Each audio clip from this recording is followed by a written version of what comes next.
telah berhasil dipulangkan. Terkait kondisi WNI kita dalam kaitan ini pembajakan kapal Somalia, Kementerian Luar Negeri melalui Direktorat PWNI dan juga KBRI Nairobi telah melakukan penanganan atas pembajakan kapal Liaodong Yu berbendera RRT di Somalia, dan pada 15 Januari telah berhasil dipulangkan satu ABK WNI yang juga telah tiba dan pemulangannya yang bersangkutan telah tiba di daerah asal yang bersangkutan. Untuk 5 ABK yang saat ini masih di atas kapal, KBRI Nairobi terus melakukan koordinasi bersama dengan pihak berwajib untuk melakukan pendekatan dan negosiasi langsung dengan para pembajak untuk memastikan kondisi ABK atau WNI kita dalam keadaan aman dan juga sehat. Namun di sini teman-teman yang perlu kita tegaskan bahwa mengingat sensitivitas kasus ini, kita berharap teman-teman media dan juga masyarakat dapat menyikapi hal ini secara sensitif agar tidak mengganggu proses negosiasi yang saat ini tengah berlangsung.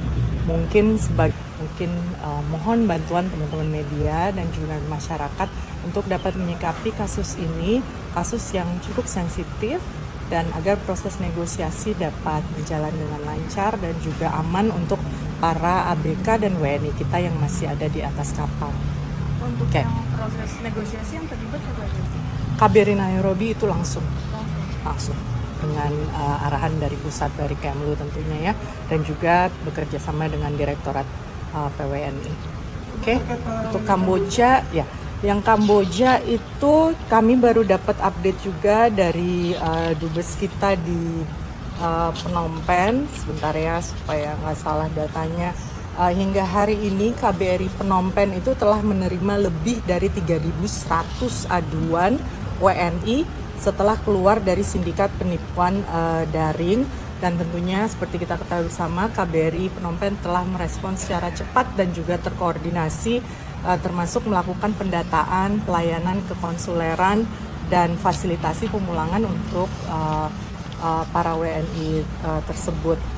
Untuk datanya kami dapat sampaikan KBRI Phnom Penh didukung oleh tim pembantuan Kemlu dan juga Ditjen Imigrasi telah lakukan pendataan, verifikasi data, asesmen kasus, dan telah menerbitkan 830 SPLP, dan dapat kita sampaikan 722 WNI kita itu dendanya telah diputihkan oleh imigrasi Kamboja.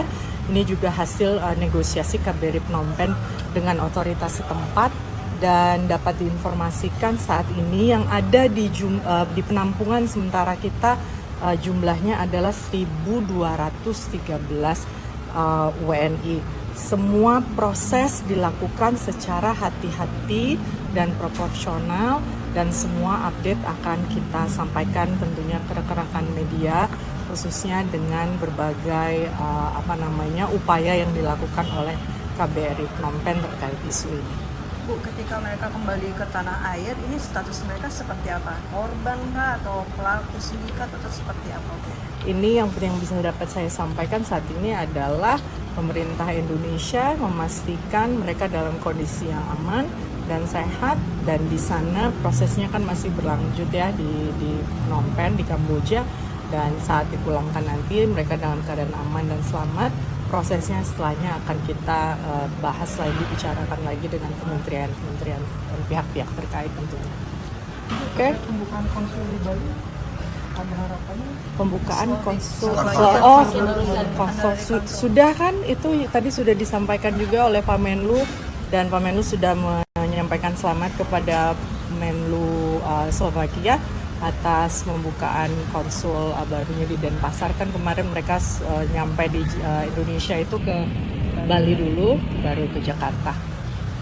Terus ada yang saya mau update deh teman-teman, kayaknya tadi tuh ada yang nanya apa pendapat Indonesia terkait yang isu UN katanya bangkrut, tapi siapa tuh tadi yang nanya? Mungkin dapat gini. Jadi memang pada tanggal 28 Januari itu Sekjen PBB mengirimkan surat ke seluruh negara anggota PBB terkait situasi keuangan yang dialami PBB saat ini. Dari Indonesia yang dapat disampaikan adalah kita telah melaksanakan kewajiban kita. Kontribusi kita terhadap PBB itu telah kita bayarkan secara full. Kita juga sudah koordinasi tadi dengan Dirjen Kerjasama Multilateral, dan mungkin saat ini posisi Indonesia adalah lebih ke mendorong negara-negara untuk memenuhi kewajiban kontribusi mereka. Dalam hal ini Indonesia telah memenuhi kewajibannya untuk membayar kontribusi. Topik situasi keuangan ini memang dibahas di PBB, khususnya di Komite 5 ada agenda tersendirinya itu, Mbak. Cuman memang kalau mau ditanya PBB bangkrut ya itu backgroundnya ya teman-teman ya. Jadi ada surat dari Sekjen PBB ke seluruh negara-negara anggota PBB. Sampaikan angkanya, Bu.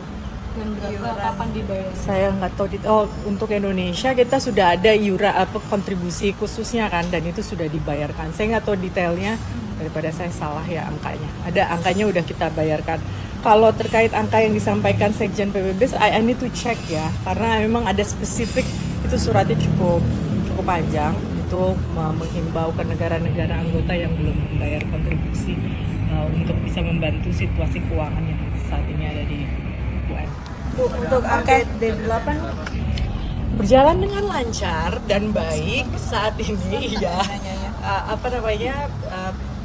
Kita ketahui itu tanggal 12 sampai 15 April ya. Saat ini proses persiapan berjalan dengan lancar, dan kita telah mengirimkan undangan ke Menteri Luar Negeri terkait, dan proses persiapan untuk mengirimkan undangan ke kepala negara juga sedang berjalan saat ini. Kita akan terus update teman-teman terkait D8.